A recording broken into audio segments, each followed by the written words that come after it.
Minkejja r-rabja u l-pressjoni li kompli tissir minn bosta residenti Beltin fuq il-legal notice dwar id-daq tal-mużika fil-Belt Kapitali, is-seba' deputati Laburisti li fl-aħħar elezzjoni ġenerali kontestaw fuq l-ewwel distrett xorta waħda ivvutaw favur li din il-liġi tibqa' fis-seħħ. Aron Farrugia, Kita Zopparditanti, Davinja Sammuthili, Cressi Dagalja, Deuda Battista, Endi Ellul u Rej Abela bil-vot tagħhom iddefendew din il-legal notice tal-mużika sas-sija ta' filgħodu. L-erba' fil-Parlament ittieħed il-vot fuq il-mozzjoni li kien iressaq il-Partit Nazzjonalista sabiex din il-liġi ma tibqax fis-seħħ li mozzjoni ma għaddietx peress id-deputati Laburisti kollha, inkluż id-deputati tal-Gvern li jirrappreżentaw l-ewwel distrett, ivvotaw kontra.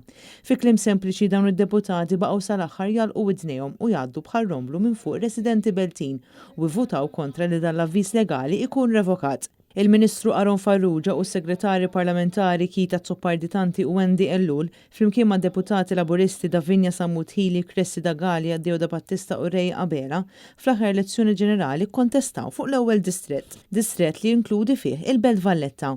U llum li sabu postom fil-Parlament Malti jidher li ftit li xejn qed jisimgħu ir-rabja li għandhom bosta residenti Beltin wara l-aħbar li numru ta' stabbilimenti fil-Belt Kapitali se jibqgħu jdoqqu l-mużika sas-sija ta' filgħodu.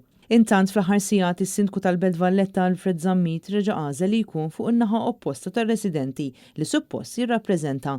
Dan kif ħareġ jiddefendi lis-Segretarju Parlamentari Alison Zerafa Civelli. Nhar it-tnejn li għadha l-eks Sindku ta' Bormla fid-diskors tagħha fil-Parlament qalet li kien hemm żmien fejn sfortunatament ir-residenti Beltin kienu jiddejqu jgħidu li huma mill-Belt. Dikjerazzjoni li qajmet kritika kbira fil-konfront tas-Segretarju Parlamentari responsabbli mill-Kunsilli Lokali.